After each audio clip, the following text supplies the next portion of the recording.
ꯈꯨꯔꯨꯝꯖꯔꯤ ꯌꯦꯡꯕꯤꯔꯤꯕ ꯄꯨꯝꯅꯃꯛꯄꯨ ꯆꯦꯅꯦꯜ ꯑꯁꯤ ꯃꯥꯏꯀꯩꯒꯤ ꯑꯍꯥꯟꯕꯃꯛꯇꯗ ꯇꯔꯥꯝꯅ ꯑꯣꯛꯆꯔꯤ ꯉꯁꯤ ꯃꯌꯥꯝꯒꯤ ꯃꯥꯡꯗ ꯑꯩꯈꯣꯏꯅ ꯊꯝꯖꯅꯤꯡꯗꯅ ꯄ꯭ꯔꯣꯒ꯭ꯔꯥꯝ ꯑꯁꯤ ꯌꯥꯝꯅ ꯃꯔꯨꯑꯣꯏꯕ ꯄ꯭ꯔꯣꯒ꯭ꯔꯥꯝ ꯑꯃꯈꯛꯅꯤ ꯈꯜꯂꯒ ꯃꯌꯥꯝꯒꯤ ꯃꯥꯡꯗ ꯊꯝꯖꯒꯗꯧꯔꯤꯕꯅꯤ ꯄ꯭ꯔꯣꯒ꯭ꯔꯥꯝꯒꯤ ꯃꯃꯤꯡꯅ ꯃꯌꯥꯝꯅꯁꯨ ꯊꯝꯅꯦꯜꯗ ꯑꯗꯨꯝ ꯇꯥꯏꯇꯜ ꯎꯕꯤꯔꯝꯃꯅꯤ ꯈꯜꯂꯤ ꯑꯗꯨꯒ ꯍꯥꯏꯔꯤꯕ ꯄ꯭ꯔꯣꯒ꯭ꯔꯥꯝ ꯑꯁꯤ ꯃꯃꯤꯡꯁꯤ ꯄꯟꯗ꯭ꯔꯤꯉꯩꯗ ꯑꯩꯈꯣꯏꯒꯤ ꯏꯔꯛꯇ ꯑꯩꯈꯣꯏꯒꯤ ꯃꯥꯡꯗ ꯂꯤꯡꯁꯟꯕꯤꯔꯤꯕꯁꯤ ꯃꯌꯥꯝꯗ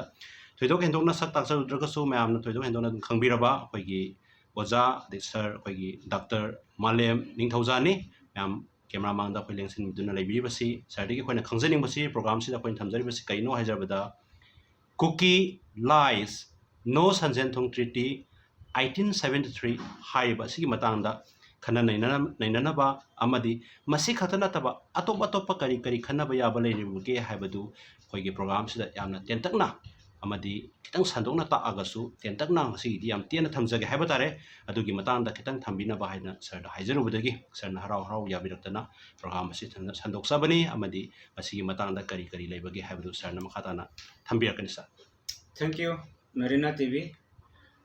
haukiba matam khara sida manipur gi history ga mari leinaba or history ni haina udanaba tongan ba mawongda कोई फेक ने हाइबा पोसक मैम अमा इन्वेंट तौरगा फैब्रिकेशंस तौरगा नत्रगना लेरंबा पोसक ता मिसइंटरप्रिटेशन तौरगा यामना कम्युनल एजेंडा अमदा सागलपसु कोई थेंगनै सिगी मरक सिदा सोशल मीडिया दा वायरल होइबा पोस्टर होइबे आइ नत्रगना राइट अप ता कोई कइनो नि खक उइको अमना कोई मोइरांग ट्रीटी हाइबा अमा 1859 गिनी हाइना अमा सिनबा म उरे अदगिदी अमना संजेंथोंग ट्रीटी 1873 नि हाइबा अमसु उबो फंगी ओके उरी बसिंग सिदाइदा अखोइना उरी बसि सिदा समाइ तवि मपुंग ओइबा थीम दि सर मरथना साइ मोइरांग गिसे 1859 हाइबा सर 1859 हाइबन ओके ओके अदा अनि सिदा उन्ननबो होनरे इबसे मदु सेमिबा मदु क्राफ्ट तौरि बसिंग उन्ननबो होनरे इबसे जो नेशंस का अदुगा मैतै का मैना हाय नेशन अनि की मरकता ट्रेटी तौनबनी हाइबसिमा उन्नबो होनै अदुदा कोइने यंगजबददी एखोइगी मागी टेक्स्ट म समुग लेरेको अदगी अमना मागी ट्रेटी हाइबसिगी वहान थोक्सी यंगा कांदा अमसे ट्रेटी रा नतरबरा हाइबदनसु यंगम समुग चंगबा अदगी इरिबा वहाइवता खरा सिदैता यावरिबा वहाइवता सिंगसी तसेंगना करंब report दगी कराइदगी yenga haipano haibasimasu yengbam changba aduga iribasisu chumbra lanbra haibasimasu changba ihan hanbada haijage amana treaty haibasidi akogi maroina haibadai laipak ki wafamda la abanina jo nation amasung maitai nation haibagi mawong nation ani gi lainabagi mawongda haira abanina treaty aduda yang pumatam de treaty haibase akogi sovereign nations ani gi marakta tawnagadabani adubu aina khangjabadadi मधुगी मतम दुदा हिंगमिबा हाइबदी 19th century की मतम सिदा जो nation कौबा अमा लैते okay हजि फावबदसु लैत्रि सागनबा होनबगी पांदम अमा खक्ति लै अदुना लैतबा पोसक अमा लैबनी हाइबा अखोइ लै हाइना हाइबसे असिमा सुमदे अदे अमना हाइरिबा मखोइना पल्लिबा अनि मक्से मोइरांगी ट्रीटी हाइरिबसिसु अदुगा संजेंथोंगी treaty हाइरिबसिसु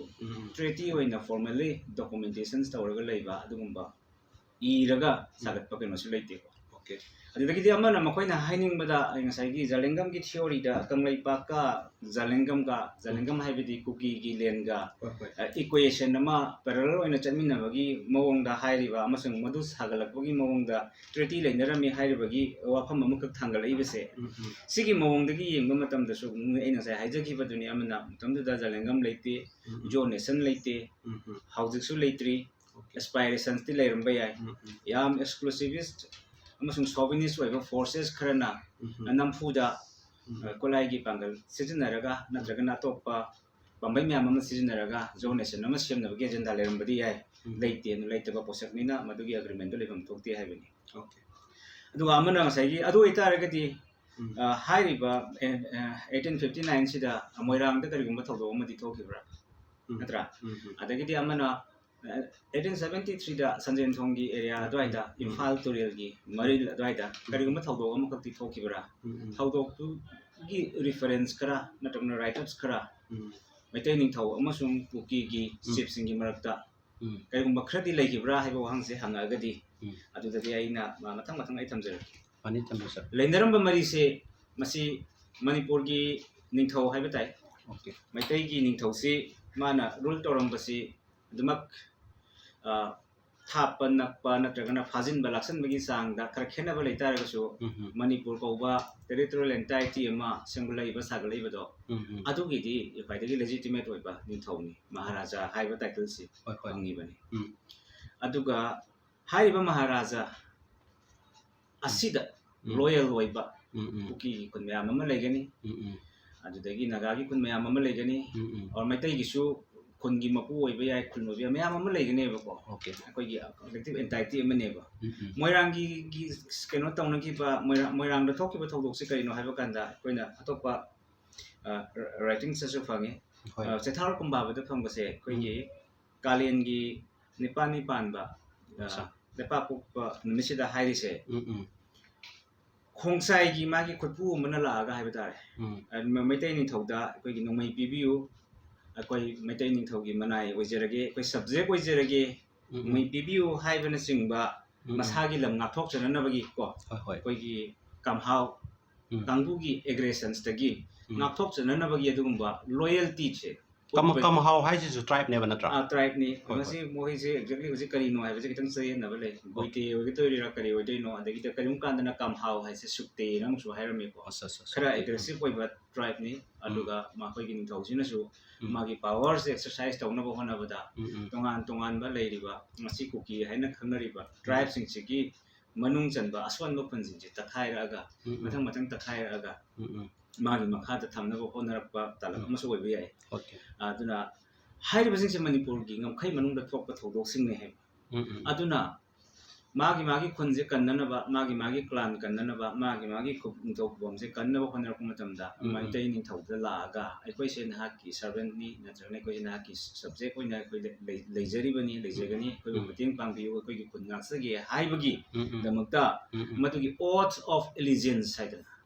ngam pri pugi ngam khai sigi manung da thokpa amkhak tawnai ba ko aduna aksagi twiste at kalen 1859 gi sida tawri base moina hai ko in Mr. Samaina irami they drank the water in which the 9 umanglai hai ko umanglai mapan gi nomai gi adagi kenan gi ko adagi ta gi thang gi amasung atopa yam secret oi ba posak sing sigi lupsal laga thamba adugi mapam dagi thorko ising do adugi ising to moina commission tawraga haitare ko aduga ningthau da adugi allegiance ki wasak lawni acha ko aduna madudi client and patron oi bi ningthau amasung magi makha da leiba kemo sing do koi gi pikpa ningthau sing haiba tare ko amana Maharaja gi title ni raja mayam gi koi gi leiba hoi aduni adumai tawdana tawgibani moirang gi se dagi Sanjen Thong gi treaty na hairi base 1873 gi sisu magi di puari ma khra sangi ko sai I have na haijaba ngasai kam haugi dagi di koi gi makharom Manipur gi makharom gi wari ni ko ayam thoi ba thodok sing che ngasi Churasanpur haidana irang yam kaliba mafam sigi district ki area se Manipur gi khagi lam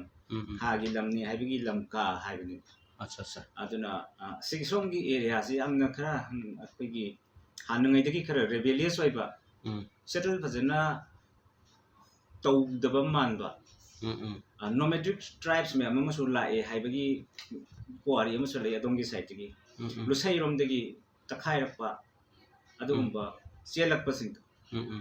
selakpa kai masing sina akoi gi satharakpa adagi sela ga musu attack namuk tawba adagi di khanan thogi subject oina lei rabasing da su aggression se mu lakpa rum ba ngamkhai gi wang madagi adagi ngamkhai gi manung do tar ga su moi masen se amaga sum hana bachina ba amana amagi mathakta leina ba honna ba se sigum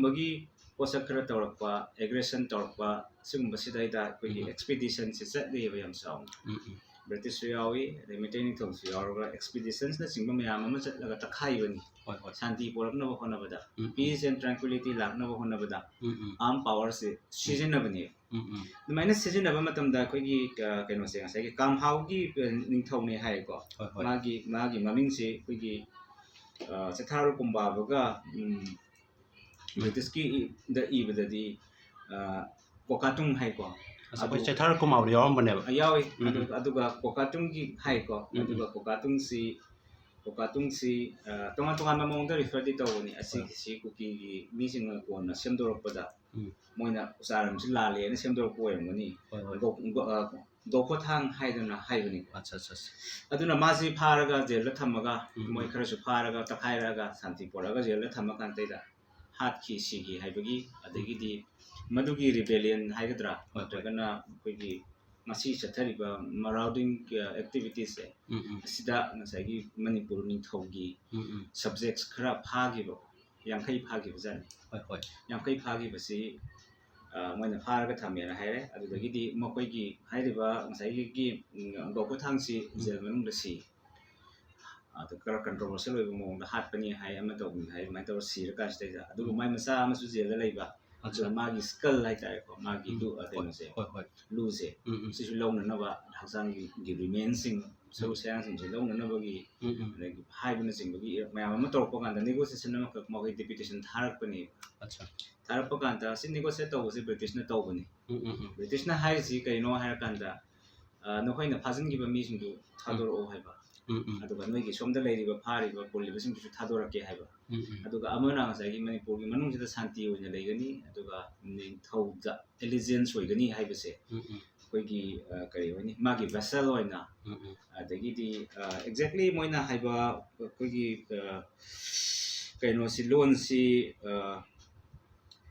vessel ꯑꯣꯏꯅ ꯍꯥꯏꯕꯅꯦ ꯑꯗꯨꯒ ꯄꯤꯁꯐꯨꯜ ꯑꯣꯏꯅ ꯂꯩꯒꯅꯤ ꯍꯥꯏꯕ ꯋꯥꯍꯩꯁꯤꯒꯤ ꯀꯩꯅꯣꯁꯦ ꯃꯥꯒꯤ ꯁꯤꯒꯤ ꯑꯦꯂꯤꯖꯦꯟꯁꯁꯦ ꯂꯩꯇꯥꯔꯒꯗꯤ oath of ꯑꯦꯂꯤꯖꯦꯟꯁ ꯂꯧꯔꯒ ꯌꯥꯝ ꯅꯨꯡꯁꯤꯅ ꯆꯥꯟꯅꯅ ꯍꯤꯡꯅꯅꯕ ꯇꯪꯗꯨ ꯂꯩꯇꯥꯅ ꯍꯤꯡꯅꯅꯕ ꯍꯥꯏꯕꯁꯤꯒꯤ ꯏꯅꯤꯁꯤꯌꯦꯇꯤꯚ ꯑꯃ ꯇꯧꯕꯅꯦꯕ ꯑꯗ ꯍꯧꯖꯤꯛꯀꯤ ꯑꯩꯈꯣꯏꯒꯤ ꯁꯣꯁꯤꯌꯦꯜ ꯃꯦꯗꯤꯌꯥꯗ ꯊꯥꯗꯣꯔꯛꯄꯗ ꯏꯔꯤꯁꯤꯗꯗꯤ ꯀꯩꯅꯣ ꯍꯥꯏꯔꯀꯥꯟꯗ ꯉꯁꯥꯏꯒꯤ ꯑꯩꯈꯣꯏ ꯃꯣꯏ ꯁꯨꯃꯥꯏꯅꯒ ꯏꯌꯦ ꯁꯤꯒꯤ ꯍꯥꯏꯔꯤꯕ ꯑꯩꯈꯣꯏꯒꯤ ꯇ꯭ꯔꯦꯇꯤ ꯑꯣꯐ ꯁꯟꯖꯦꯟꯊꯣꯡ ꯍꯥꯏꯔꯦꯀꯣ 1873ꯒꯤ ꯑꯗꯨ ꯃꯥꯔꯆꯀꯤ ꯇꯥꯡ 15ꯗ ꯇꯧꯅꯕꯅꯤ ꯑꯩꯈꯣꯏ ꯆꯤꯊꯥꯎꯔ ꯀꯨꯝꯕꯥꯕꯗꯅ ꯁꯦꯇꯔꯗꯦ 16 ꯂꯝꯇꯥꯅ ꯂꯩꯒꯅꯤ ꯑꯗꯨ ꯃꯣꯏꯅ ꯁꯣꯁꯤꯌꯦꯜ ꯃꯦꯗꯤꯌꯥꯗ ꯊꯥꯒꯠꯄꯗ ꯍꯥꯏꯔꯤꯁꯤꯅ ꯀꯩꯅꯣ ꯍꯥꯏꯔꯀꯥꯟꯗ ꯑꯩꯈꯣꯏꯒꯤ ꯔꯥꯖꯥ ꯆꯟꯗ꯭ꯔꯀꯤꯔꯇꯤꯁꯤꯡ ꯃꯁꯥ ꯌꯥꯎꯅ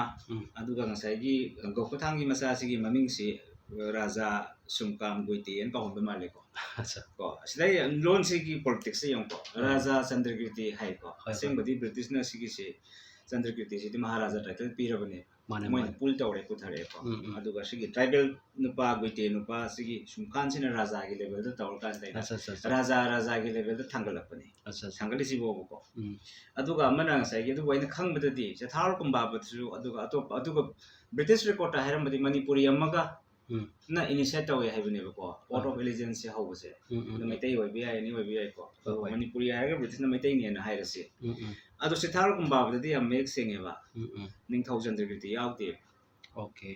ꯃꯥꯒꯤ ꯁꯕꯑꯣꯔꯗꯤꯅꯦꯠ ꯑꯣꯐꯤꯁꯥꯔꯁꯤꯡ ꯔꯣꯌꯦꯜ ꯁꯟ ꯃꯟꯇ꯭ꯔꯤ ꯍꯥꯏꯁꯦ ꯑꯁꯤꯒꯨꯝꯕ ꯁꯃꯨ ꯃꯦꯟꯖꯔꯒꯨꯝꯕ ꯑꯗꯒꯤꯗꯤ ꯃꯆꯥ ꯂꯩꯕꯁꯤꯡꯗꯨꯅ ꯁꯤꯒꯤꯗꯨ ꯊꯥꯗꯣꯔꯛꯑꯀꯥꯟꯁꯤꯗꯩꯗ ꯀꯣꯅꯨꯡꯗ ꯅꯠꯇ꯭ꯔꯒꯅ ꯗꯔꯕꯥꯔꯗ ꯇꯧꯔꯒ ꯁꯥꯏꯟ ꯇꯧꯅꯕꯁꯨ ꯅꯠꯇꯦꯀꯣ ꯍꯥꯏꯗꯤ ꯏꯝꯐꯥꯜ ꯇꯨꯔꯦꯜꯒꯤ ꯃꯄꯥꯟꯗ ꯇꯧꯕꯅꯦꯕ ꯇꯨꯔꯦꯜ ꯃꯄꯥꯟꯗꯅꯤ ꯁꯟꯖꯦꯟꯊꯣꯡꯗꯁꯨ ꯅꯠꯇꯦ ꯁꯟꯖꯦꯟꯊꯣꯡ ꯄꯟꯕ ꯀꯔꯤꯝꯇ ꯂꯩꯇꯦ ꯑꯗꯨꯒ ꯑꯗꯨꯗꯁꯨ ꯑꯃꯨꯛ ꯉꯁꯥꯏꯒꯤ ꯑꯣꯠꯁꯤꯗꯩꯗ ꯑꯩꯈꯣꯏꯒꯤ ꯉꯁꯥꯏꯒꯤ ꯍꯥꯏꯕꯗꯣ ꯁꯤꯗꯗꯤ ꯀꯩꯅꯣ ꯌꯥꯎꯔꯦ ꯀꯦꯅꯟ ꯌꯥꯎꯔꯦ ꯑꯗꯒꯤ ꯅꯣꯡꯃꯩ ꯌꯥꯎꯔꯦ ꯑꯗꯒꯤ ꯊꯥꯡ ꯇꯥ ꯍꯥꯏꯕꯁꯤ ꯉꯁꯥꯏꯒꯤ ꯁꯟꯖꯦꯟꯊꯣꯡꯗ ꯆꯥꯝꯊꯔꯛꯄꯒꯤ ꯃꯥꯒꯤ ꯆꯦꯟꯊꯔꯛꯄ ꯃꯍꯤꯗꯣ ꯑꯗꯨ ꯂꯧꯔꯒ ꯉꯁꯥꯏꯒꯤ ꯊꯛꯄꯩ ꯋꯥꯔꯤꯅꯦꯕ ꯑꯗꯨꯒ ꯉꯁꯥꯏꯒꯤ ꯑꯩꯈꯣꯏꯒꯤ ꯍꯨꯏꯔꯤꯟ ꯊꯛꯄ ꯍꯥꯏꯗꯅ ꯑꯩꯈꯣꯏꯒꯤꯗ ꯀꯁꯇꯝ ꯑꯃ ꯂꯩꯕ ꯃꯥꯜꯂꯦ ꯍꯥꯏꯕꯗꯤ ꯑꯣꯠꯁ ꯇꯧꯒꯗꯧꯔꯤꯕꯁꯤꯡꯁꯤꯅ ꯄꯥꯏꯅꯔꯒ ꯍꯨꯏꯒꯤ ꯊꯤꯕꯣꯡ ꯊꯤꯔꯤꯟꯁꯦ ꯃꯆꯦꯠ ꯃꯆꯦꯠ ꯁꯦꯒꯥꯏꯅꯔꯒ ꯇꯧꯕ ꯃꯥꯜꯂꯦ ꯄꯥꯔꯇꯤ ꯑꯅꯤꯁꯤꯅ ꯀꯔꯝꯕ ꯃꯑꯣꯡꯗ ꯇꯧꯔꯤꯅꯣꯗꯤ ꯈꯪꯗꯦ ꯑꯗꯨꯕꯨ ꯑꯣꯊ ꯑꯣꯐ ꯑꯦꯂꯤꯖꯦꯟꯁ ꯏꯅꯪꯊꯧ ꯑꯩꯕꯨ ꯂꯣꯏꯕ ꯂꯩꯃꯥꯕ ꯍꯥꯏꯕꯒꯤ ꯃꯑꯣꯡꯗꯀꯣ ꯍꯥꯏꯗꯤ ꯑꯩꯈꯣꯏ ꯃꯇꯨꯡ ꯃꯅꯥꯎ ꯑꯁꯤꯒꯨꯝꯕ ꯇꯧꯖꯔꯔꯣꯏ ꯀꯩꯒꯨꯝꯕ ꯃꯁꯤꯅ ꯑꯩꯈꯣꯏꯅ ꯇꯧꯖꯕ ꯇꯥꯔꯒꯗꯤ ꯅꯨꯃꯤꯠ ꯊꯥ ꯊꯋꯥꯟꯃꯤꯆꯥꯛꯅ ꯑꯩꯈꯣꯏꯕꯨ ꯃꯁꯛ ꯈꯪꯁꯅꯨ ꯑꯗꯨꯒ ꯄꯨꯟꯁꯤ ꯆꯨꯞꯄꯒꯤ ꯅꯪꯒꯤ ꯑꯁꯦꯡꯕ ꯉꯁꯥꯏꯒꯤ ꯃꯤꯅꯥꯏ ꯍꯥꯏꯕ ꯇꯥꯔꯦꯀꯣ ꯃꯅꯥꯏꯒ ꯃꯤꯅꯥꯏꯒ ꯈꯦꯠꯅꯩꯀꯣ ꯈꯦꯠꯅꯕꯁꯦ ꯂꯩꯀꯣ ꯃꯤꯅꯥꯏ ꯑꯣꯏꯅ ꯑꯗꯨꯃꯥꯏꯅ ꯂꯦꯟꯕ ꯑꯣꯏꯁꯅꯨ ꯀꯥꯏꯅ ꯍꯥꯏꯕꯒꯤ ꯑꯗꯨꯒꯨꯝꯕꯒꯤ ꯋꯥꯁꯛꯇꯨ ꯂꯧꯕꯅꯦ ꯍꯥꯏꯕꯀꯣ ꯑꯗꯨꯕꯨ ꯍꯧꯖꯤꯛꯀꯤ ꯑꯩꯈꯣꯏꯒꯤ ꯌꯥꯝꯅ ꯍꯤꯁꯇꯣꯔꯤꯒꯤ ꯐꯦꯛꯁꯤꯡꯁꯦ ꯏꯟꯚꯦꯟ ꯇꯧꯕ ꯅꯠꯇ꯭ꯔꯒꯅ ꯂꯩꯔꯝꯕ ꯄꯣꯠ ꯈꯔꯗ ꯁꯦꯝꯖꯤꯜꯂꯒ ꯁꯥꯖꯤꯜꯂꯒ ꯁꯣꯁꯤꯌꯦꯜ ꯃꯦꯗꯤꯌꯥꯗ ꯃꯣꯏꯅ ꯏꯅꯤꯡ ꯏꯅꯤꯡꯕ ꯄꯨꯡ ꯏꯔꯛꯄꯗꯣ ꯐꯦꯕ꯭ꯔꯤꯀꯦꯠ ꯇꯧꯔꯒ ꯏꯕꯁꯤꯡꯅ ꯁꯤꯒꯤ ꯏꯔꯛꯄꯒꯤ ꯄꯥꯟꯗꯝꯗꯤ ꯀꯔꯤꯝꯇ ꯅꯠꯇꯦꯕ ꯖꯣ ꯀꯧꯕ ꯅꯦꯁꯟ ꯑꯃ ꯂꯩꯔꯝꯃꯦ ꯅꯠꯇ꯭ꯔꯒꯅ ꯀꯨꯀꯤ ꯅꯦꯁꯟ ꯑꯃ ꯂꯩꯔꯝꯃꯦ ꯃꯗꯨꯒꯤ ꯅꯦꯁꯟꯁꯇꯨꯒ ꯃꯅꯤꯄꯨꯔ ꯏꯀ꯭ꯋꯦꯜ ꯇꯨ ꯃꯩꯇꯩꯒꯤ ꯏꯀ꯭ꯋꯦꯁꯟꯁꯨꯗ ꯀꯪꯂꯩꯄꯥꯛ ꯏꯀ꯭ꯋꯦꯁꯟꯁ ꯇꯧꯔꯒ ꯅꯦꯁꯟ ꯑꯅꯤ ꯑꯃꯈꯛ ꯍꯥꯟꯅꯗꯒꯤ ꯌꯦꯜꯂꯝꯉꯩꯗꯒꯤ ꯊꯥꯏꯅꯉꯩꯗꯒꯤ ꯂꯩꯔꯛꯏ ꯍꯥꯏꯕ ꯑꯩꯈꯣꯏꯒꯤ ꯃꯥꯅ ꯁꯥꯒꯠꯂꯛꯏꯕ ꯍꯤꯁꯇꯣꯔꯤꯌꯣꯒ꯭ꯔꯥꯐꯤꯗꯨꯒꯤ ꯅꯦꯔꯦꯇꯤꯞꯁꯨꯗ ꯄꯨꯁꯜꯂꯛꯄꯅꯤ ꯑꯗꯨꯒ ꯑꯃꯅ ꯍꯥꯏꯔꯤꯕ ꯑꯗꯨꯒꯨꯝꯕ ꯈꯨꯟ ꯅꯤꯡꯊꯧꯗꯣ ꯑꯗꯨꯒ ꯁꯣꯝꯒꯤ ꯂꯩꯄꯥꯛꯁꯤ ꯄꯥꯛ ꯆꯥꯎꯅ ꯄꯥꯜꯂꯤꯕ ꯃꯍꯥꯔꯥꯖꯥꯗꯣ ꯑꯗꯨꯒ ꯔꯦꯡ ꯆꯞ ꯃꯥꯟꯅꯕ ꯃꯑꯣꯡꯗ ꯄꯨꯈꯠꯂꯛꯅꯕꯅ ꯍꯣꯠꯅꯕꯗ ꯑꯅꯤꯃꯛꯁꯤꯗ ꯄꯤꯕ ꯔꯥꯖꯥ ꯍꯥꯏꯕꯁꯦ ꯁꯤꯒꯤꯁꯦ ꯑꯃꯒꯤꯅ ꯆꯤꯡꯊꯕꯀꯣ ꯑꯃꯒꯤꯅ ꯉꯁꯥꯏꯒꯤ ꯆꯤꯡꯈꯠꯂꯛꯄ ꯂꯩꯗꯅ ꯑꯗꯨꯒ ꯕꯦꯂꯦꯟꯁꯤꯡ ꯀꯩꯅꯣꯗ ꯊꯝꯕꯅꯦ ꯑꯗꯨꯒ ꯑꯗꯨꯗꯁꯨ ꯉꯁꯥꯏ ꯍꯥꯏꯖꯕꯗꯨꯅꯤ ꯉꯁꯥꯏꯒꯤ 1873ꯒꯤꯗꯁꯨ ꯅꯤꯡꯊꯧ ꯌꯥꯎꯕꯗꯤ ꯅꯠꯇꯦ ꯑꯗꯨꯒ ꯃꯣꯏꯅ ꯉꯁꯥꯏꯒꯤ ꯅꯤꯡꯊꯧꯁꯦ ꯌꯥꯝ ꯌꯥꯎꯍꯟꯅꯤꯡꯕ ꯍꯥꯏꯇꯥꯔꯦ ꯃꯣꯏꯒꯤ ꯅꯤꯡꯊꯧꯗꯨꯒ ꯁꯣꯝꯒꯤ ꯁꯕꯣꯔꯗꯤꯅꯦꯠ ꯑꯣꯐꯤꯁꯥꯔꯁꯤꯡꯗꯨꯒ ꯑꯁꯣꯏ ꯇꯧꯅꯩ ꯍꯥꯏꯔꯒꯗꯤ ꯃꯣꯏꯗꯣ ꯊꯥꯛ ꯅꯦꯝꯈ꯭ꯔꯅꯤ ꯍꯥꯏꯕꯒꯤ ꯅꯤꯡꯊꯧꯁꯦ ꯌꯥꯝ ꯌꯥꯎꯍꯟꯅꯤꯡꯕꯗꯒꯤ ꯆꯟꯗ꯭ꯔꯀ꯭ꯔꯤꯇꯤꯁꯦ ꯊꯥꯡꯒꯠꯄꯤꯔꯛꯄꯅꯦꯕꯀꯣ ꯁꯨꯡꯌꯥꯎ ꯌꯥꯎꯗꯕ ꯅꯤꯡꯊꯧꯁꯦ ꯑꯗꯨꯕꯨ ꯑꯁꯤꯒꯨꯝꯕ ꯐꯦꯕ꯭ꯔꯤꯀꯦꯇꯦꯠ ꯍꯤꯁꯇ꯭ꯔꯤꯁꯤ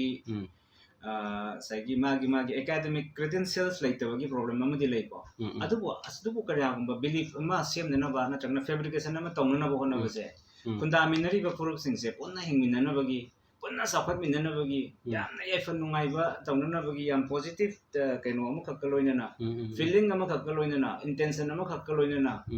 ꯑꯩꯈꯣꯏꯒꯤ ꯃꯤꯅꯝꯃꯒꯁꯨ ꯍꯥꯏꯕ ꯇꯥꯏꯀꯣ ꯄꯨꯟꯅ ꯍꯤꯡꯃꯤꯟꯅꯅꯕ ꯆꯥꯎꯈꯠꯃꯤꯟꯅꯅꯕꯒꯤ ꯑꯦꯡꯒꯜꯗ ꯍꯣꯠꯂꯕꯗꯤ ꯐꯒꯗꯧꯅꯦꯕꯀꯣ ꯑꯁꯤꯒꯤꯁꯤꯗꯤ ꯉꯁꯥꯏꯒꯤ ꯑꯔꯥꯟꯕꯁꯤ ꯄꯨꯊꯣꯔꯛꯑꯒ ꯃꯥꯒꯤ ꯑꯣꯏꯕ ꯌꯥꯝ ꯐꯨꯔꯨꯞꯀꯤ ꯌꯥꯝꯅ ꯀꯔꯤ ꯍꯥꯏꯅꯤ ꯁꯣꯚꯤꯅꯤꯁꯠ ꯑꯣꯏꯕ ꯑꯃꯁꯨꯡ ꯑꯦꯛꯁꯀ꯭ꯂꯨꯁꯤቭ claim ama taunanabagi aduga larger manipur si macet tana ethnic lines thugainanabagi mawongda sangchilakpa sigumba sai fabrication singse sidi kitang nungaite aduga masidi koi pukhalaga nainarpa matamda su academic credentials di laitabani luri badi asumba ran tuai to mayam singse sigisi yam samjaba innocent people misam sing miyam sing dadi ngasai usai bedong ngasai samamna hanba ngawhanba miyam sing je koi mislead tawraga haita adune still minor tawba mislead sina tholapa violence masing destructions tamthiraba thoiba miyam se asina maram oiraga ngasai chamjagraba masung vulnerable oiba upai lejidraba miyam se ne khai hananabagi masa kam khak ohenba aduga aranba sagaliba khupu sing sina furup ki miyam se sibu mislead tawraga moigi nangan sida tunga netlaga mawang na kakhanna ba hona ki bagi masa masa gi oijeba tan bi sigu mala long se masi yamna laibak thibani aduna mayamna koigi sanjen thong treaty adagi moirang treaty hairaga masagi yam seriously kaim to lobiru no masidi koigi lies minamba fabrications aduga oida padaba adugumbagini haiba wafamse thamjaraga ai tension jaragi okay thagasari oja ngasi khoina ojada khoina sinna matam kya gai thokpiraga program si matang da matiem khatang mayam da clarification sengtokpa haigadar mayam da khoigi lana chakhiba yabadu khitang mayai chamthana ba chamthokna ba honna ba da program si tangai phatna thamjabani maramni khoina cookie lies no sanjen thong treaty 1873 haina thamjari ba si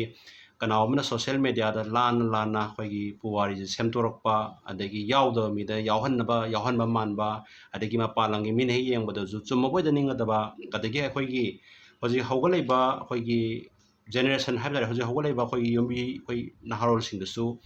chamamna ba lai ga da ba makhoi da ju torom ba jalane samai lai gi ba jalane haiba mayam du khanba yaba oirakpa yaba adumba mayam du khitang da oiga su khoina mit nakung oina ba haidana masigi program si akhana na mati amakha kogi maina tv channel thambina ba haijarubdagi sarna harau harau ya bertana program thamjabani amadi mayamna karimba lana iraba lana uraba pot adu o samaina phangakanda o si lali chummi habda khoina video sitagi su mayamna khangba ngamagani amadi khanaba da sunungairagani haiba wai haijarga yengbiriba punamapu matang asida program sibu yengbibagi damak maina tv channel gi maikadagi amukana खुरुमजगे अमदी मैं पुनः पुथागसरी है Y साइजरगा tension जगे पुनः पुथागसरी